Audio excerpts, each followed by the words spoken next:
오늘 기업, 오늘 사람. 증시가 개장하기 전에 알찬 정보 미리 알아보는 시간입니다. 김도호 박사님과 함께하겠습니다. 박사님 안녕하세요. 네, 반갑습니다. 오늘은 어떤 기업과 사람이 화제가 됐는지 알아보겠습니다. 먼저 신학철 LG화학 부회장입니다. 다음은 윌리엄 리 니오 CEO, 그리고 오일석 현대오토에버 대표입니다. 마지막으로 방시혁 빅히트 엔터테인먼트 의장이 오늘의 기업과 사람으로 선정됐습니다. 첫 번째 오늘의 기업과 사람, 신학철 LG화학 부회장입니다. 미국 제너럴 모터스가 LG화학의 배터리가 장착된 전기차를 리콜하기로 결정했습니다. 화재 위험이 있다는 게 이유였는데요. 박사님, GM이 쉐보레 볼트 6만 9천 대가량을 리콜을 하겠다고 밝혔습니다. 여기 배터리가 LG화학 옥천 공장에서 생산된 배터리가 장착된 차라고 하는데 이게 어떻게 된 건가요? 예, 지금 미국의 자동차 업계가 들썩이고 있는데요. 네. 제너럴 모터스에서 만든 전기차, 이 볼트라는 차가 있어요. 쉐보레 볼트입니다. 이 볼트에서 최근에 잇따라 화재가 발생했습니다. 특히 주차장에 세워놓고 있는 차가 아무런 이유도 없이 화재가 나서 대형 사고로 이어질 뻔한 사고가 무려 5건이나 보고가 됐는데요. 네. 잘 아시는 대로 지금 미국은 대부분 단독주택에 살고 그 차를 집 안에 주차를 합니다.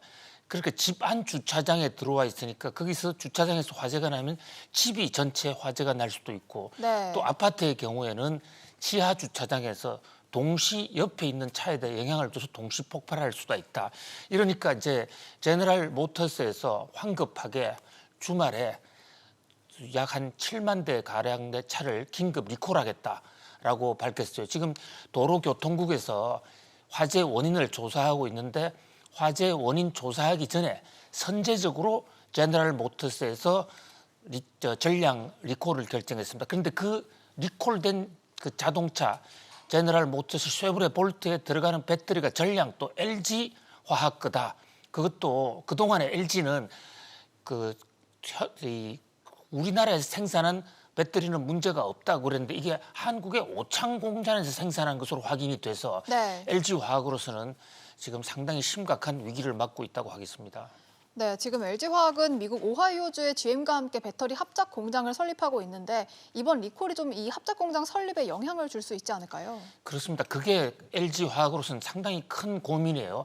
LG 화학은 지금 전 세계에서 이 배터리 점유율 생산량이 거의 1위로 올라서 최근에 CATL한테 조금 밀렸지만 네. 세계 선두권에 와 있고 특히 제너럴 모터스하고의 합작을 해서 배터리 합작 공장을 세운다는 것이 LG 화학의 미래를 가늠하는 미래를 밝게 해주는 가장 좋은 호재라고 할 수 있는데 제너럴 모터스에 이래 납품하는 배터리에서 연이어 화재가 나오고 쉐보레 볼트가 긴급 리콜하는 사태에 대해서는 현재 미국 일각에서는 오하이오 공장 건설 속도를 좀 늦춰야 되는 거 아닌가, 안전을 더 담보할 수 있을 때까지 좀 자제해야 되는 것이 아닌가 이런 얘기까지 나오고 있거든요. LG화학으로서는 고민이 깊어져 가고 있습니다. 네, 지금 GM뿐만 아니라 포드와 BMW도 화재 위험을 이유로 이 리콜을 실시한 바가 있는데요. 이 포드와 BMW에는 삼성 SDI의 배터리가 장착돼 있었다고 해요. 네, 이건 조금 지난 얘기죠. 지난 네. 얘기인데 물론 전체적으로 이 배터리가 아직도 안정성이 확보되지 않기 때문에 여러 회사에서 화재가 일어나는 그런 일은 있습니다. 중국 CATL도 화재가 있었고 네. 그 삼성 SDI가 만든 제품도 이제 그 독일 회사 또 포드에서 화재가 발표돼서 그 리콜이 되는 사태가 있었습니다만은 LG 화학의 경우에는 좀 사태가 심각한 게 여러 회사에서 지금 LG 화학에 납품한 회사가 동시다발적으로 전 세계에서 지금 화재 사고가 일어나고 있다는 점 아니겠습니까? 네. 특히 그 현대 그 코나의 그 대규모 전 세계적 리콜을 한 지가 얼마 되지도 않았는데 LG에서는 지금 사건의 원인도 모르겠다. 자신들은 아니다라고 얘기를 하고 있지만 현재 전 세계적으로는 왜 유독 LG 화학의 배터리에서 이렇게 집중적으로 화재가 일어나느냐 그런 문제에 대해서 지금 배터리에 대한 그 회의론이 나오고 있고 특히 바이든 대통령 당신 이후에 미국의 전기차가 좀 폭발적으로 늘어나고 있다가 이번 제너럴 모터스와 LG의 리콜 사태 때문에 미국의 전기차 열풍도 상당히 좀 휘청하는 그런 지금 상황입니다. 네, 그런데 일부 전문가들은 이 전기차 배터리 자체가 만들어진 지가 얼마 안 됐기 때문에 이 같은 시행착오가 좀 불가피하다 이런 분석도 나오고 있어요. 그렇습니다. 그 모든 산업이라는 게 어느 정도 그 안정 단계를 거치기까지에는 어떤 화재가 일어날 수도 있고, 특히 이제 배터리, 스마트폰 배터리의 경우에도 초기에 많은 화재 사건이 있었고, 삼성 스마트폰도 그런 홍역을 겪지 않았습니까? 네. 근데 지금은 상당히 많이 안정이 됐으니까 시간이 지나면 안정이 될 것이라는 그런 어떤 낙관론도 있습니다만은, 스마트폰이나 다른 기계보다도 자동차의 경우에는 움직이고 있고, 또 이게 자동차 화재가 옆에 자동차에 확산이 됐을 경우는 대형 사고가 일어날 수 있다는 그런 점에서 이 화재 원인에 대한 긴급 진단, 정확한 진단과 대책 마련이 매우 시급하다고 하겠습니다. LG화학은 지금 이 회사 분사에다가 또 그 국민연금과의 분쟁 이런 거로 해서 회사가 지금 외후 내환에 빠져 있는데, 네. 여기다가 또 제너럴 모터스가 전량을 리콜하는 바람에 따라서 그에 대한 비용 문제, 또 기술 하자에 대한 책임 문제 상당히 지금 뒤숭숭한 것으로 보입니다. 네, 다음 오늘의 기업과 사람, 윌리엄 리 니오 CEO입니다. 최근 뉴욕 증시에서 중국의 전기차 업체들이 주목을 받고 있습니다. 오늘의 기업인 니오도 이 중 하나인데요. 박사님, 바이든 당선인이 미국 대선에서 승리한 이후로 이 전기차 업체들이 상승세를 보이고 있다고 조금 전에도 설명을 해주셨는데요. 그런데 특히 중국의 전기차 업체 3인방의 상승이 두드러졌다고 합니다. 니오 말고 또 어디가 있을까요? 예, 지금 그 중국 전기차 회사라고 그러면 지금 뉴욕 증시에서 뜨거운 바람을 일으키고 있는 회사가 세 개가 있는데요. 네. 가장 시가총액이 큰 회사는 니오라는 회사입니다. 이 텐센트가 상당히 거액을 투자하고 있고, 윌리엄 리라는 중국인이 만든 회사고요. 네. 두 번째로 샤오펑, 그다음에 세 번째 리오토. 리오토는 중국의 이 배달업체가 또 투자한 회사이기도 하죠. 니오는 지금 상장한 지가 3년이 됐고, 샤오펑과 리오토는 올해 상장을 했어요. 그런데 최근에 한국예탁결제원, 우리나라에서 외국 주식을 살 경우에 그 주식을 관장하는 곳이, 그리고 보관해 주는 곳이 한국예탁결제원이라는 공기업이 있습니다. 네. 여기 통계에 따르면 최근 우리나라 이 서학개미들, 미국 시장으로 가서 주식을 사는 이 개미들이 중국 전기차 주식을 집중적으로 사고 있다는 겁니다. 현재 지금 테슬라보다도 훨씬 더 많이 샀고요. 네. 지난주 같은 경우는 보면 우리나라 서학개미들이 미국 주식 가운데 가장 많은 산 주식이 백신주가 나온다고 해서, 코로나 백신이 나온다고 해서 화제를 모았던 이 화이자가 1등, 그다음에 니오가 2등, 그다음에 샤오펑 뭐 이런 식으로 중국 차에 특히 한국의 지금 서학개미들이 집중적으로 주식을 사 모으고 있는 그런 상황입니다.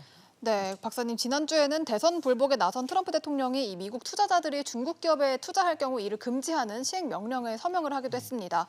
중국 기업 총 31곳에 대해서 규제를 가한 건데요. 그런데 이 소식에 중국의 전기차 업체 3인방, 방금 소개해 주신 그 세 개 기업들을 비롯한 일부 중국 기업들의 주가는 오히려 올랐다고 해요.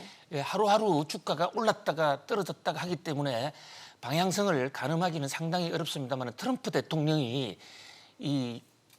이른바 마지막, 중국이 말하는 마지막 광기를 부려서 중국 기업들 31개 기업을 꼭 집어서 미국의 안보를 해치는 기업이다, 여기에 투자하지 말라고 그렇게 선언을 하지 않았습니까? 네. 그 말하는 직후에 주가가 크게 올랐다가 또 바로 그 다음 날은 주가가 떨어지는 이런 모습을 보이는데, 주가가 이제 오른 날 뉴욕 증시의 분석을 보면요, 31개 기업에 중국 기업 투자하지 말라라는 트럼프 대통령의 행정명령으로 발효가 되면 당분간은 미국의 하나의 법이 돼서 누구도 거부하기가 어렵단 말이죠. 네. 그렇게 되면 그동안에 중국에 투자했던 많은 펀드들, 이런 데가 31개 기업을 비껴가지 않겠는가.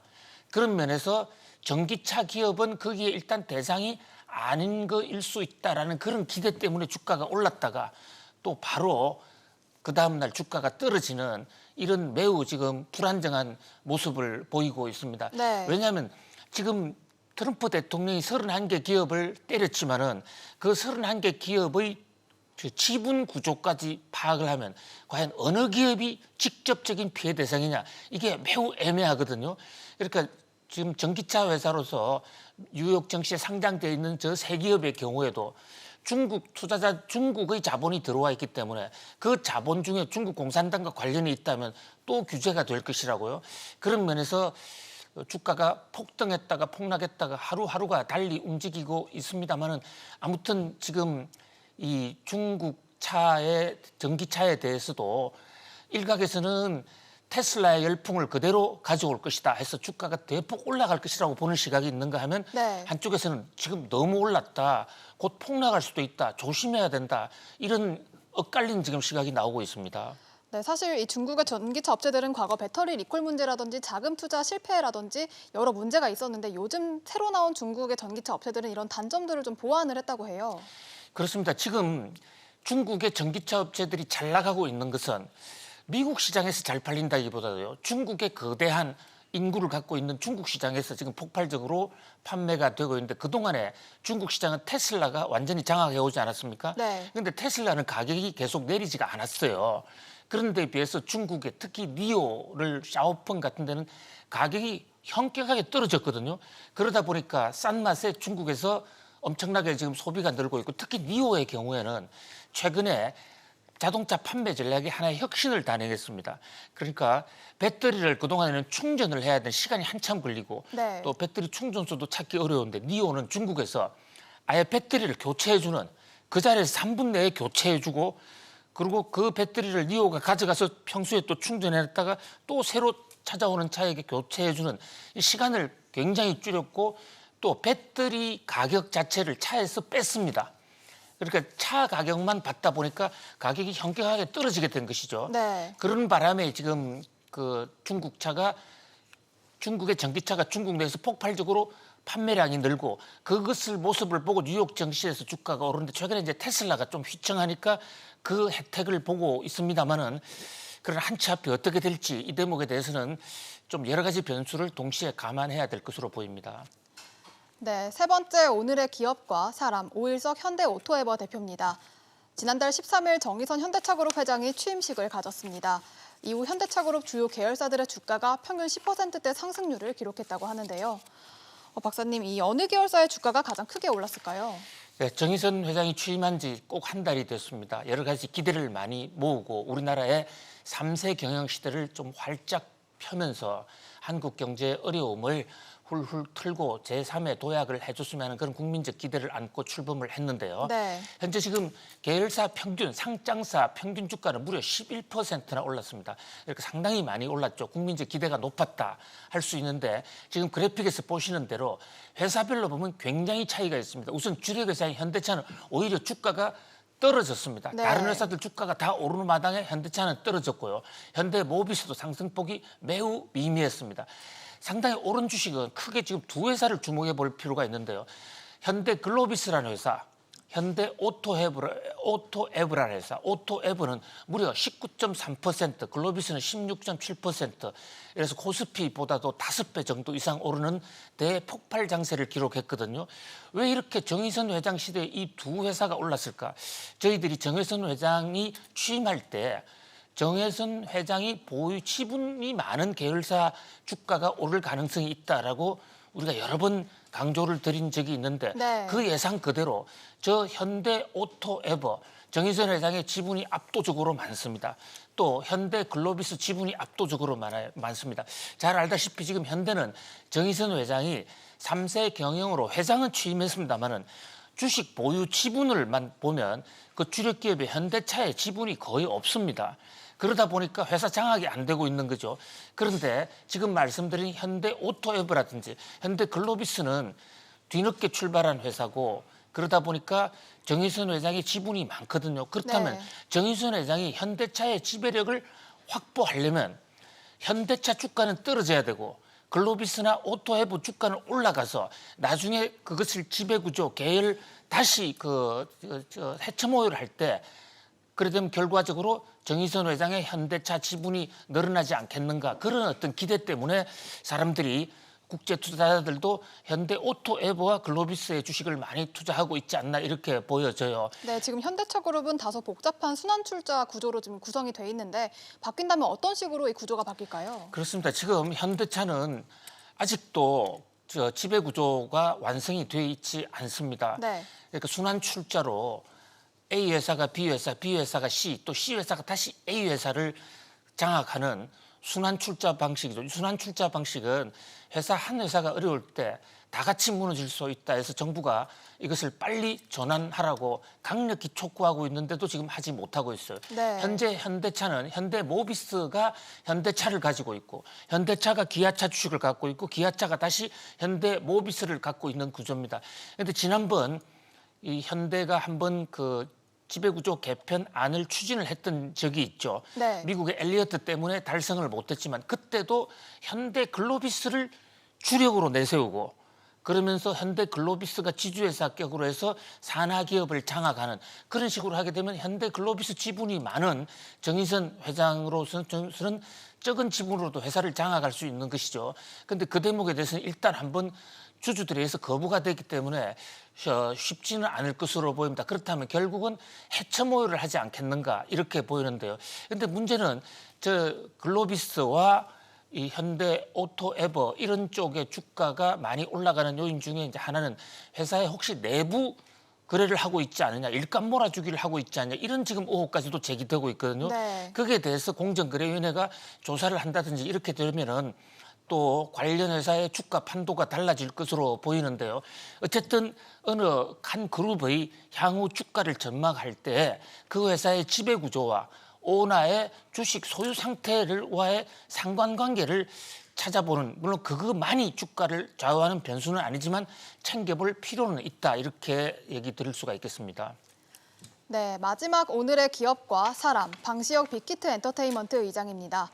오늘부터 빅히트 엔터테인먼트의 보호예수 물량이 풀립니다. 기관 투자자가 보유한 물량 132만 주가 시장에 풀릴 예정인데요. 박사님, 앞서 카카오게임즈나 SK바이오팜은 기관 물량이 대거 시장에 쏟아지다 주가가 떨어졌습니다. 이번에 빅히트는 어떻게 될까요? 예, 빅히트가 상장한 지 이제 꼭 한 달이 됐네요. 네. 그동안에도 빅히트 주가가 많이 떨어졌지만 사실 빅히트는 다른 회사, 이를테면 SK바이오팜이라든지 또 그 카카오 게임즈에 비해서 보호 예수 물량을 상대적으로 좀 많이 제정을 해놨거든요. 네. 그래서 보호 매수 물량에 따른 주가 폭락은 거의 없었습니다. 그런데 그것도 기관이 보호 예수를 걸었던 이게 이제 오늘부터 본격적으로 풀리게 되면 약 130만 주. 전체 지금 그 유통 가능 물량의 13% 이상의 물량이 한꺼번에 지금 풀릴 수가 있거든요. 네. 바로 카카오 게임즈나 SK바이오팜도 이때 주가가 상당히 폭락을 했는데 지금 빅히트는 거의 한때 32만 원까지 갔다가 지금 16만 원 선에서 오락가락하니까 거의 반토막이 나 있죠. 그리고 상장할 당시에 주가가 13만 원이었으니까 상당히 지금 떨어져 있는데 과연 또 한 번 진짜 큰 폭풍은 아직 오지도 않았다. 이번에 이제 풀리는 이 기관들 보호에서 특히 기관들 같은 경우는 정권사에서 IPO 주식을 받기 위해서 빅히트하고는 별로 관심도 없이 울며 겨자 먹기로 보호예수를 건 경우가 많거든요. 그러면은 주가를 던질 수도 있다. 그런 면에서 매우 주목됩니다만 다만 지금 주가가 좀 낮기 때문에 한꺼번에 폭탄이 안 올 수 있다. 이런 긍정적인 전망도 있습니다만은 아무튼 130만 주의 이 매물 폭탄이 주가에 어떤 영향을 끼친지 매우 주목이 되는 그런 시점입니다. 네, 이런 가운데 빅히트에 또 다른 악재가 하나 생겼습니다. 연말에 소속 아티스트 합동 공연을 준비 중인데 이 방탄소년단의 팬덤인 아미가 이 콘서트를 보이콧했다고 해요. 그렇습니다. 지금 빅히트가 1년 이상 코로나19 때문에 직접 이 고객들 특히 그 팬덤들하고 만남을 하지를 못했지 않습니까? 네. 그래서 빅히트의 그 팬들 입장에서는 공연을 보려고 엄청나게 기다려 왔는데 빅히트 회사에서 이번에 연말 공연을 하면서 BTS 단독 공연이 아니라 그동안에 이 빅히트가 키워왔던 많은 사람들 또 최근에 갑자기 스카우트했던 이런 사람들까지 포함시키는 바람에 상대적으로 BTS 출연 횟수가 적다. 이래서 아미들이 보이콧을 하는 이런 그 지금 사태가 생겼어요. 바로 이 대목이 빅히트의 가장 큰 고민이라고 하겠습니다. 빅히트가 그동안에 이렇게 그나마 이렇게 상장을 할 수도 있었고 주가가 오를 수 있었던 것은 BTS라는 슈퍼스타들의 인기 때문인데 문자 그대로 그 이번에도 다시 한번 팬덤들의 반응에서도 드러났지만 빅히트 빼고는 그러니까 빅히트가 볼 때 BTS 빼고는 빅히트에 볼 게 없다라는 것을 다시 한번 반증하지 않겠습니까? 네, 해외 외신들에서도 이 빅히트가 BTS에 너무 의존적이다 이렇게 지적을 한 적이 있었죠. 그렇습니다. 그런데 이제 이 BTS들은 나이가 들어가고 군대를 가건 안 가건 나이가 들어가기 때문에 빅히트의 성장 모델에 주가를 유지할 수 있는 모델에 어떤 좀 그 문제가 있는 것이 아닌가. 지금 빅히트는 주가가 떨어져도 어떤 경영적인 측면에서 떨어지는 주가를 달랠 수 있는 아무런 지금 새로운 아이디어도 내놓지 못하고 있는 상황입니다. 네, 지금까지 오늘의 기업과 사람 알아봤습니다. 내일도 알찬 정보로 돌아오겠습니다. 박사님 감사합니다. 고맙습니다.